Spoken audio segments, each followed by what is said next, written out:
And a Suffolk-based UK-wide charity is urging us to check on older relatives and neighbours during the current heatwave. Hourglass, based in Sudbury, is the only UK charity dedicated to ending the abuse of older people. Their CEO, Richard Robinson, joins me now. Hi, Richard. Good morning. Good morning. And I think we're all struggling a bit with the high temperatures and the humidity, but older adults can be particularly vulnerable, can't they? Yeah, I mean, look, for everyone, this is uncomfortable, but for older people, it's dangerous too, because as temperatures rise, we also see the effects of maybe neglect, and that becomes much more visible. Yeah, I was going to say you deal with many different types of abuse of older people, and neglect is one of them.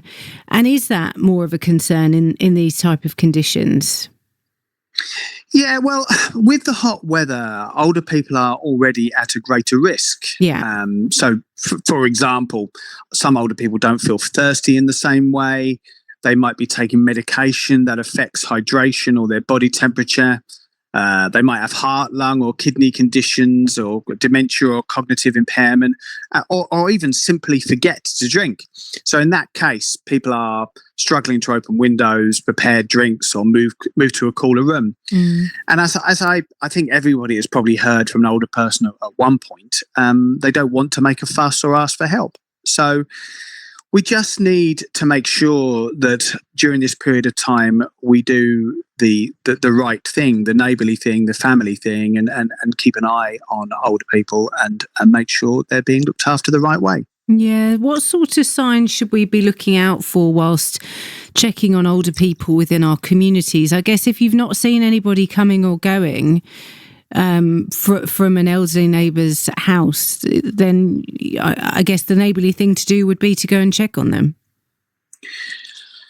Well, neglect isn't always dramatic, so it wouldn't necessarily be a glaring sign of this. But sometimes it's simply failing to provide the basics that an older person depends upon. And actually, most neglect isn't necessarily malicious. It can be caused by pressure or a lack of understanding, or simply assuming somebody's going to be all right. But the impact on an older person can be devastating. So I can give you some examples of the kind of things you can do in this instance. So if you're popping to see a neighbour or a friend or a family member, just make sure that they've got some fresh drinking water.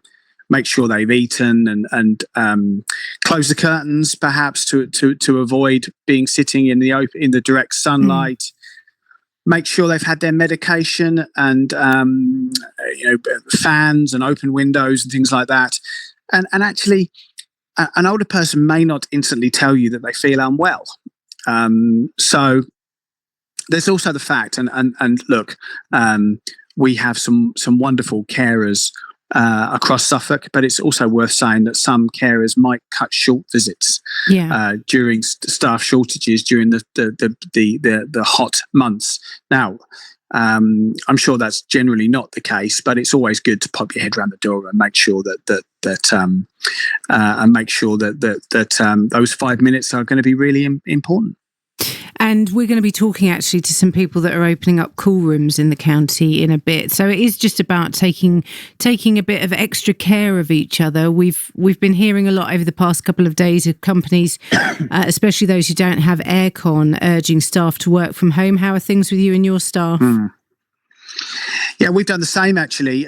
We closed the office at lunchtime yesterday, but everybody is still working on our 24/7 helpline, but we're over in Sudbury and we don't have any air conditioning. Yeah. And the office is very, very hot. So yeah, people are working from home.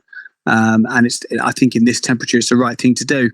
And my mum actually is in respite care in Sudbury as well, and they're doing the same there. They're having people in to make sure they can, because they deal with lonely people as well as people with dementia and so on and so forth. So if they're in the club for a couple of hours in the morning, they can make sure they've had something to eat and make sure they've drunk. And then they're going home earlier in the afternoon, because the hottest part of the day at the moment is the mid-afternoon heat. Yeah, absolutely. we just because we've got you on and it's a incredible charity, just tell us a bit more. World Elder Abuse Awareness Day was marked last week, so how big of a problem is abuse for older people?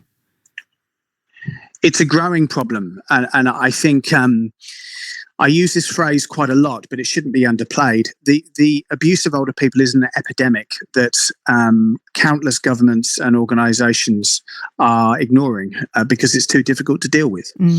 And lots of other forms of abuse, domestic abuse of other generations and other ages. For example, the huge amount of work that's going on behind the scenes, understandably brilliant work going on behind the scenes around violence against women and girls. We need a violence against older person strategy urgently, because there's going to be an additional population the size of London by 2050 of older people, and we're not prepared for it. So we need to sort of all join hands and work out a strategic way of ensuring that we protect older people. And sadly, that time is now. We really need to do that. But it's not all bad news. I mean, one of the things we've said during our campaign during World Elder Abuse Awareness Day is actually things have moved. Older people are within the violence against women and girls strategy, only in a very small way, but they are mentioned.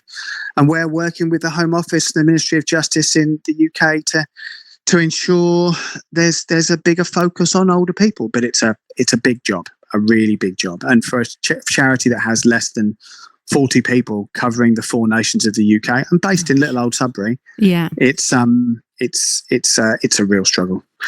And if someone's listening to this, what would your advice be to anyone affected by this, or that suspects that an older person's been affected? Well, look, if you're worried about an older person, or if you're an older person experiencing abuse or neglect yourself, we operate the UK's only dedicated 24/7 helpline for the abuse of older people. It's free, confidential and available 24/7, and we're on 0808 808 8141, or if you can look us up on wearehourglass.org, and there's an online message service there as well, and everything is confidential. Excellent. And good to know that despite everybody having to sort of be shipped out because of the hot weather, that helpline is still running. Richard, huge thanks for joining us on the programme. Really good to chat. That's Richard Robinson, the CEO of Hourglass. And wearehourglass.org is where you can find lots more information about the charity.